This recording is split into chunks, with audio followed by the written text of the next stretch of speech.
Welcome to the System Simplified podcast, where we feature top leaders who share stories on how to successfully systemize a business. Now, let's get started with the show.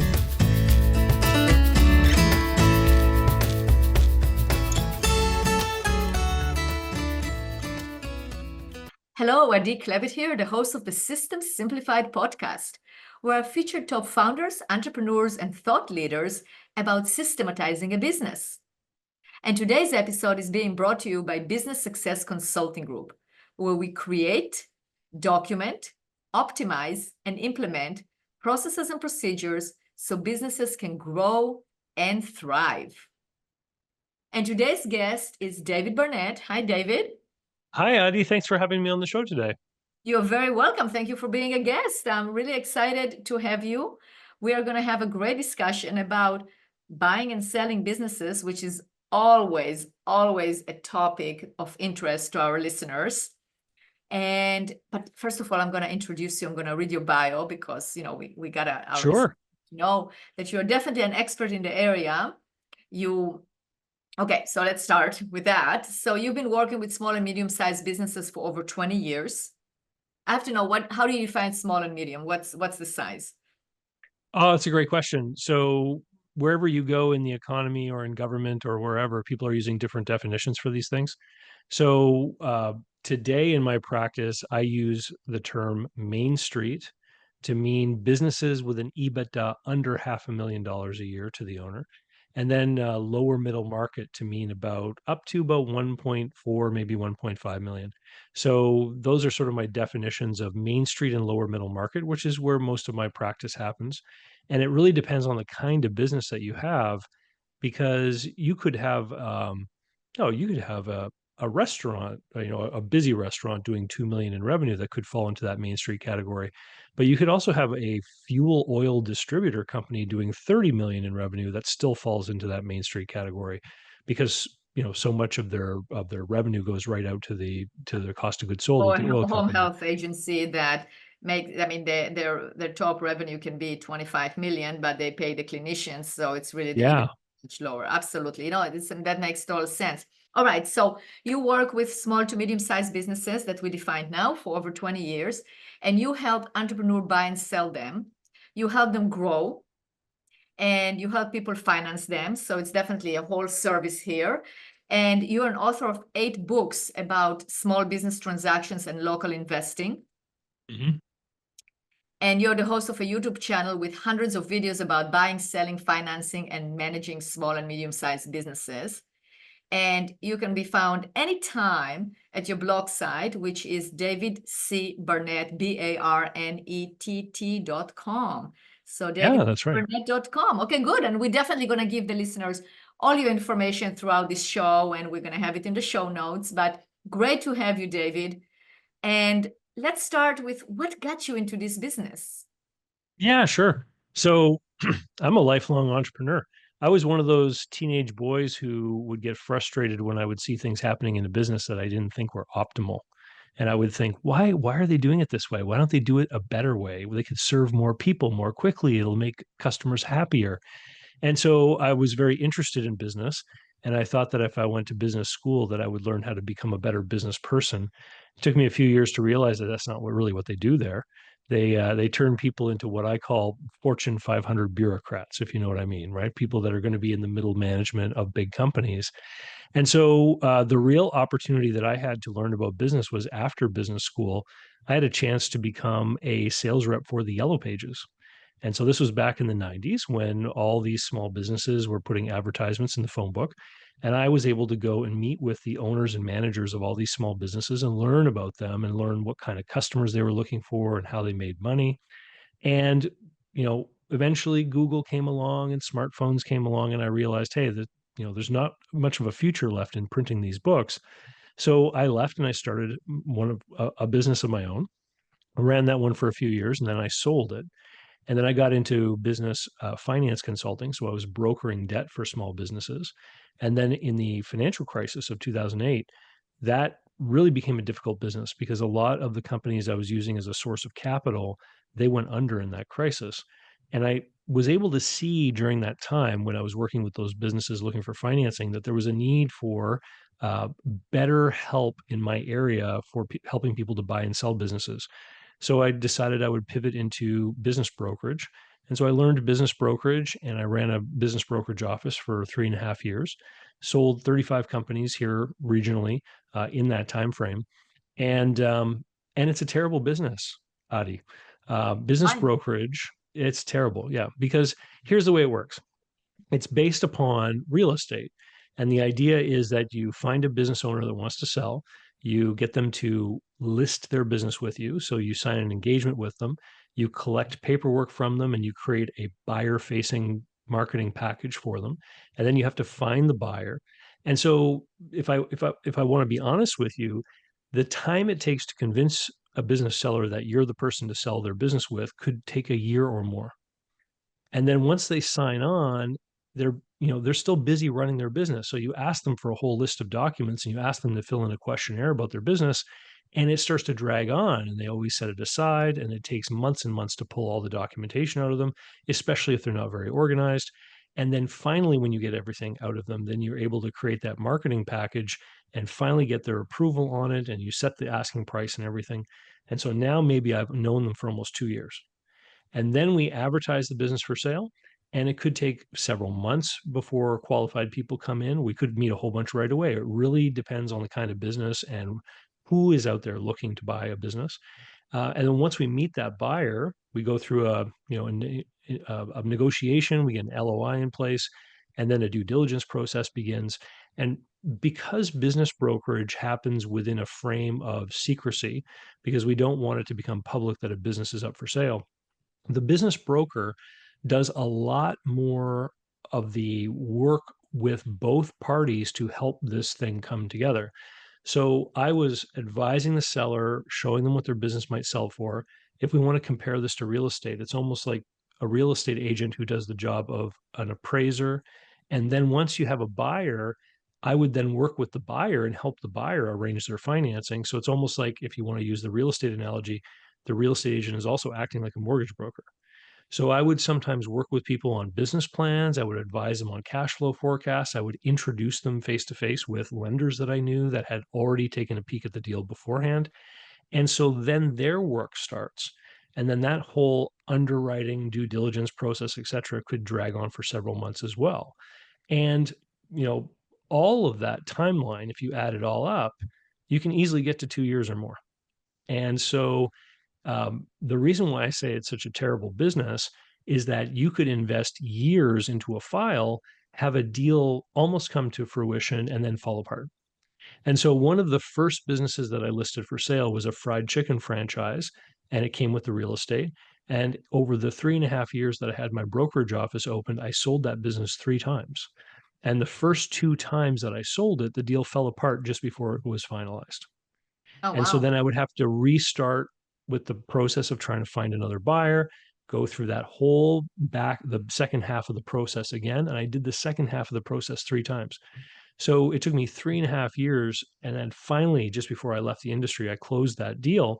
And the seller, when I sold that business, he said, "Wow," he said, "look at the size of that commission check. You must be so happy today." And I said, "You know what? The person who stands at your front counter asking people if they want fries with their order has earned more money since I met you." And it was absolutely true, because I had been working on that file for over 3 years. And if it had not closed at the end of my career, just before I got out of that business, then all of that work would have been for nothing. And this is the reality of people in the business brokerage industry, is that there's a lot of files they work on that don't yield anything. And there are some files you work on that might come to a conclusion rather quickly. And so it's very much a cash flow roller coaster. And so over the 3 years that I was in business brokerage, there were 3 different periods of 7 to 9 months long with no deals being closed, which meant that I was bearing the overhead of the business with no real substantial cash flow coming in. So it was extremely What's the stressful. alternative? So what do you I'm sure it was extremely stressful. So what was the solution? I got out. And then what? So I retired from business brokerage and I became a banker. And I worked for the bank for a few years. And while I was at the bank, people kept calling me because they would be given my name, or maybe they met me when I was a broker, and they'd be looking for help in trying to get these deals done. And I would keep telling these people, look, I'm not a broker anymore. I work for the bank, and that's what I do. And one day, a fellow that I had met when had my brokerage office opened, named Bob, called me up and he said, look, I've got this deal on the table, and my accountant and my lawyer keep telling me what I need to get out of the deal for me, but neither of them seems to be able to coach me through this negotiation or to help me look at the deal that's being offered here in a way that makes sense, because there's certain things that don't add up, but I know that the business seems like it's good. Can you help me? And I said, Bob, I can help you, but I'm working full time for the bank. I would have to come on as some kind of consultant, and I'd have to work evenings or weekends. I couldn't meet you during the week or anything like that. And he just said, great, where do you live? I'll come to your house on Saturday. And that was the beginning of a little side hustle in helping people look at these small deals. And a few years later, Avi, the the bank reorganized their team, and I was offered a package, and I used that as an opportunity to build a whole new business, which is the one that I have today. So now for the past 10 years, I've been running a consulting business where we help people buy and sell businesses, but we are not business brokers. We are consultants, and we have a completely different kind of business model where we break down the buying and selling process into distinct steps, and we charge a fixed rate fee depending on which stage we are helping our client through. Because every client does not necessarily need us to do every step for them, and a lot of the times, people, for example, sellers, they'll start the process and then they'll stop it once they learn, certain information. So I'll give you an example. When we help someone sell, we start off by doing an evaluation where Yeah, I we wanted show to them ask you. what. So let's start with that. Okay. So if you want to sell a business, let's start with the big steps so we can understand the sequence. What's the flow? You want to sell a business. We have a business owner right now. Listen to us. Yeah. Mr. or Ms. Business owner want to know what are the steps. Yeah. So the very first thing you have to do is you have to get an evaluation done that shows what the business is likely going to sell for if you put it up for sale in the market, which is a different kind of valuation than you might get for a tax purpose or for a family law purpose or something like this. Okay. So that evaluation ideally should happen well before you ever want to sell a business. Because oftentimes when we do those evaluations, we find some incredibly interesting information about your business. So we will look at what other people have paid for similar businesses of similar size in the same industry. And we will also do benchmarking comparisons of the business too. So we could come back to you and say, look, Adi, your business is worth $500,000, but did you know that your gross margin is 4 points lower than your industry average? That means your costs are too high or your prices are too low. Do you know which it is? And it's surprising that many business owners can answer the question right away. They're like, yeah, we know our prices are too low. And I'll say, well, if your prices weren't too low, if they were industry standard, here's where your profit would be, and here's where the resulting value difference would be in the price. And so it's really difficult to take your business to market and say, hey, we don't charge enough. If you buy my business, you can charge more and earn more money. Therefore, you should pay me more. Because every buyer will look at you and say, well, if you know you could charge more, why haven't you been? Right. And so the real solution is to fix the problem. And then you need to get at least 2 years of financial statements under your belt showing this new trend in the track record that you have this higher profitability. And then people will then reset their expectations based on this higher performance level. So we notice a lot of low hanging fruit when we do some of these evaluations. And if people have the time, they can go back and address those things and really improve the value of their business. If you have your valuation done and you want to go to market, the next step is going to be some kind of packaging. So this is where a document is put together that is meant to be a buyer-facing document that gives a buyer all the information that they're going to need to make a conditional offer on the business. And so this is financial information, what I call marketing copy. So, the history of the business, what you do, major points in the company's history, all this kind of thing. And that is going to, basically show someone what they're going to get if they buy this business. If it's a sort of a retail kind of business, you're going to have things in there like the Google reviews and stuff like that. If it's a business with an important retail location, you're going to have maps showing where the business is located. If it's a business like a consulting company that serves people around the country, you might have pie charts showing the different industries that the customers fall into, things of that nature. So people can really get an idea of what this business is all about. Once you have that, you are ready to meet buyers. And then the next step would be some kind of advertising program to drive inquiries. And so, like I said, not everybody needs every step, because sometimes we get engaged by people who already know who their buyer is going to be. They just need help with a price. Or sometimes we have someone who's been approached by different people about buying their business. They want the evaluation and they want the packaging done so that they have something to show those buyers. And so this is where I learned over the course of my career that not everyone needs all the services of a broker, and the commission model doesn't really serve everybody. And so people are very happy to do this sort of consulting model because they can take things piecemeal. So we also run ad programs for people. And so we'll put the business up for sale confidentially on all the big advertising websites that business brokers use. And the inquiries will be submitted to us, and we'll filter those inquiries and get non-disclosure agreements signed. But we do not take what's called an agency role. We don't represent the business or the business owner to that buyer. We filter them, and then we coach the business owner on how to respond to those buyers. And so then we advise and coach them through the final part of the process. And of course, they're going to have their own attorney that's going to be a part of this as well, and their accounting team that's going to be a part of this in helping to create all the final documentation and everything that they need to do the sale. Absolutely. So you have to be prepared ahead of time. You have to know if that's something that is crossing your mind, you want to start as early as possible so you can fix whatever you can fix and then get a higher value. So that's the selling process. What about the buying process? So in the buying process, you kind of break it down into a couple of steps as well. And so the first thing is the search. So I guess the first thing really would be getting ready and preparing your resources. So, a lot of people who are buying a small business, if you're going to be looking at one of these Main Street businesses and you're going to become the owner operator, you have to figure out, what are my resources? So someone might have home equity, for example, that they want to maybe use as part of their down payment. So arranging things like a home equity line of credit, you want to do that while you're gainfully employed, not at some point in the future where you might be an entrepreneur. So, we always advise people, take a look at the different credit options that might be available to you while you have a really great job. Get all of those put into place. Don't necessarily tell people that you're going to be getting into business for yourself, because that changes the way lenders look at you. So you get your resources prepared, and then you have to do a search.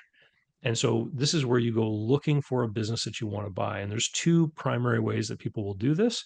They'll either go through business brokers. So they'll look at advertised, businesses that are put up for sale through these big online marketplace websites, or they'll define exactly what kind of business they want, and they'll go create relationships in those industries. What we, and I want to make this caveat. We have very poor data about this, because even the government doesn't record necessarily when businesses are sold. I'll give you an example. When you sell a business, you either sell the shares of the business or you sell the assets of the business. There's two different formats for doing a sale.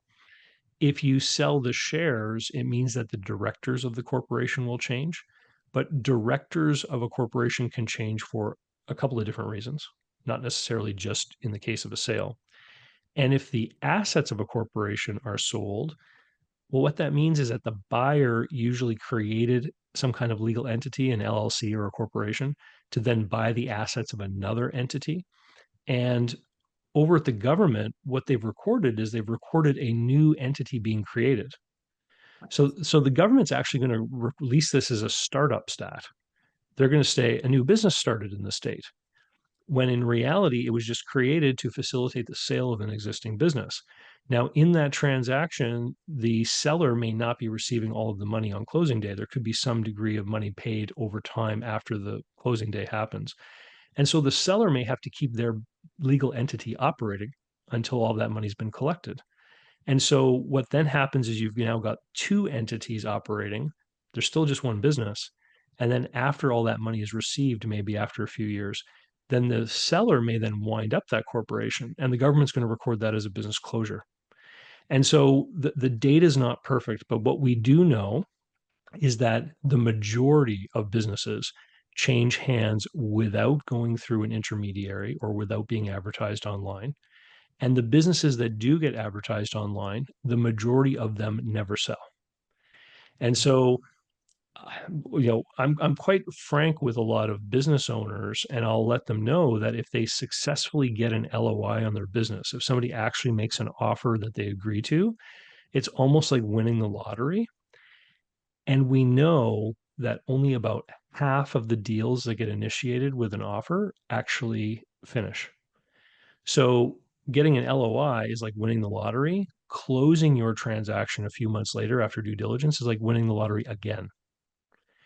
And I like to put it in those terms because I want to make people understand just what kind of difficulty can exist in this. In fact, there's a lot of businesses that people will tell you that they were sold, but in fact, they may not really have sold. What may have happened is simply that the owner sold some of the assets that were in the business. So, if somebody has a construction company, they own some dump trucks or something, and they decide to get out of business and sell the dump trucks, I mean, the buyer might carry on with the same name, the same phone number, but if you look at the transaction, it may simply be that the person paid for those two trucks. In my mind, that's not really the sale of a business. That's the sale of some stuff. And But so, businesses do sell. I mean, you will have dentists that sell their practice or yeah, construction company that do sell, right? I mean, you do see that. you do, yes. The point I'm trying to get across is that it is harder than some people think. Yeah. Leads, I think, to people not being properly prepared because they believe that when they are ready to sell, they can just put the business up for sale and it will be sold, kind of like a house, maybe. In reality, businesses get sold when they are prepared to sell. And that You have to means, prepare to sell it, that's for sure. yeah, that they've got things organized in such a way that people are going to feel comfortable doing the transaction. You work with people helping them to organize processes and systems. When I'm talking with groups of business owners, I will say that buyers ask themselves two questions. The first question is, what is the cash flow? And the cash flow is going to determine the price that someone's willing to pay for a business. The second question is, will this cash flow continue under my stewardship? Right. That's a whole different question. So here's a And question for you. How, because as you mentioned, we're all about processes and procedures. And we yeah, work with many companies that are selling, are buying, it's like the buyers will bring us because they bought a business and they say, oh, well, I don't know. I mean, the key employee here, if they leave, I don't really know what's going to happen to this business. So help me out. Like, let's document before they leave.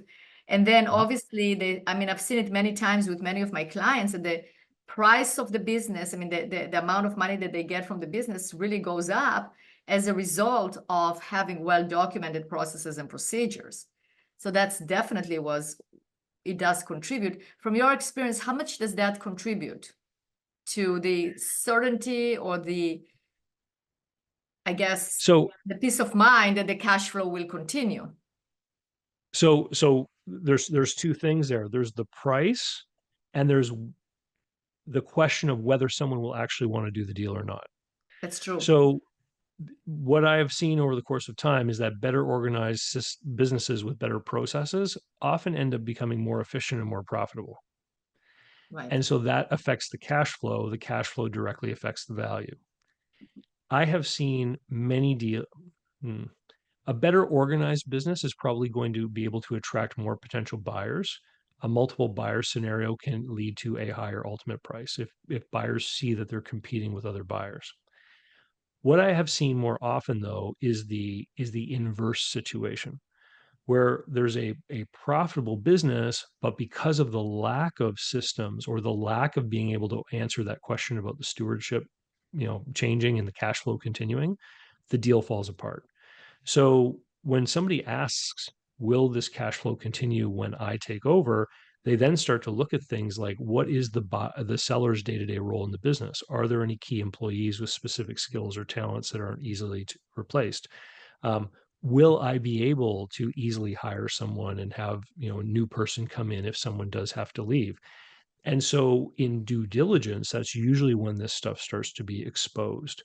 Because as the buyer learns more about the business, the process, how they transform goods, for example, in manufacturing, that's when they're going to start to ask, tell me about this machine. Where does the machine come from? Is there a maintenance log on the machine? Where is the manual for the machine?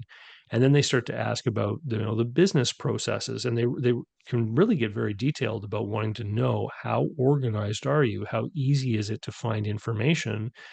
Because they know that once the seller leaves, even if there's some kind of transition agreement or some kind of requirement for the seller to be available after the fact, that they will then own it.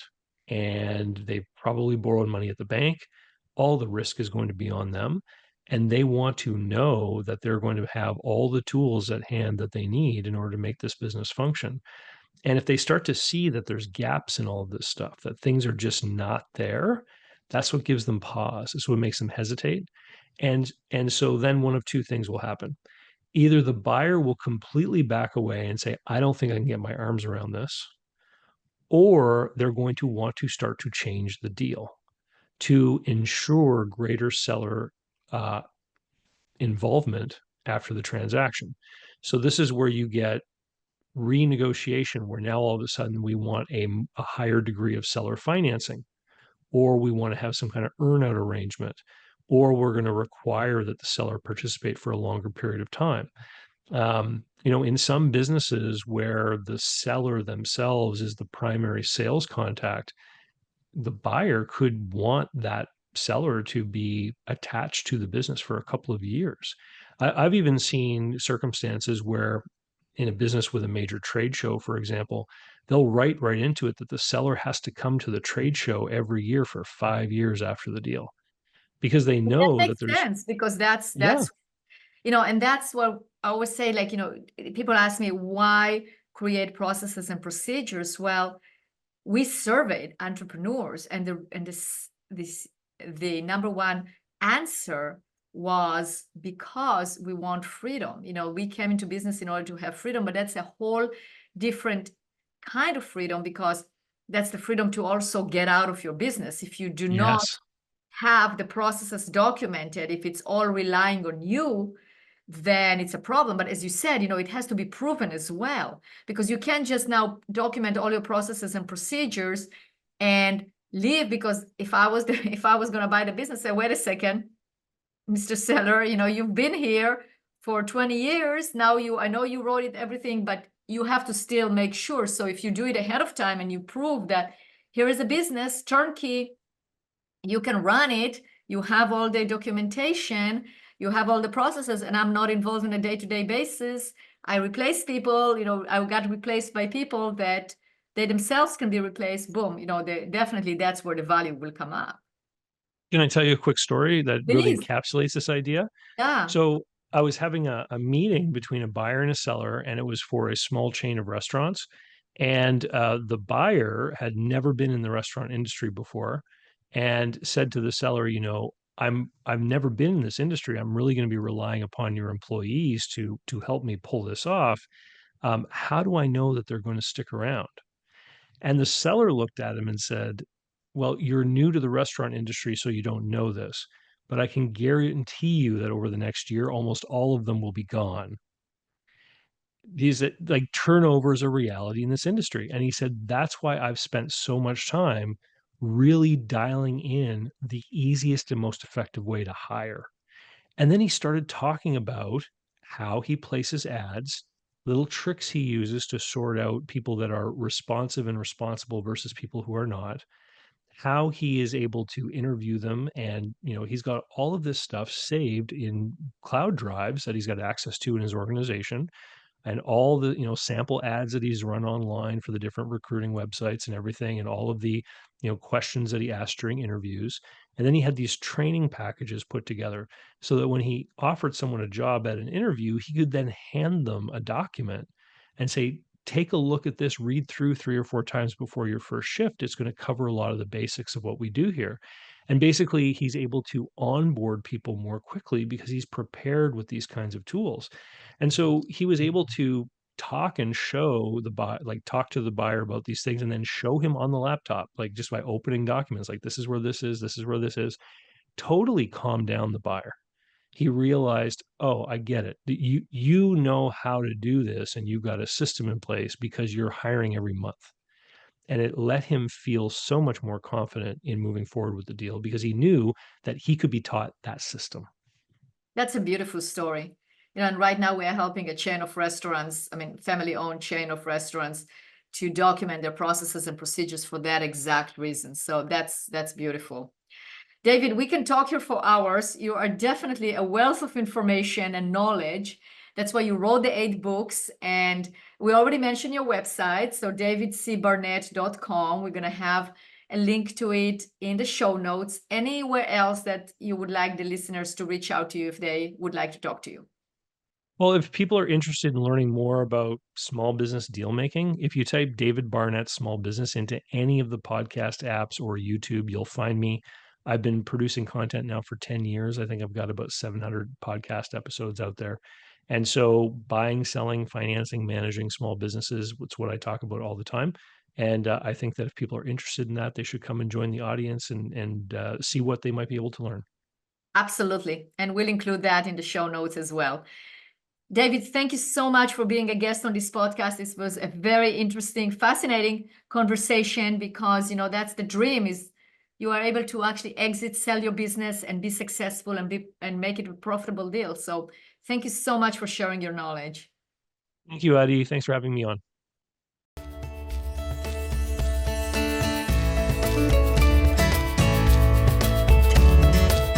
Thanks for listening to the System Simplified podcast. We'll see you again next time, and be sure to click subscribe to get future episodes.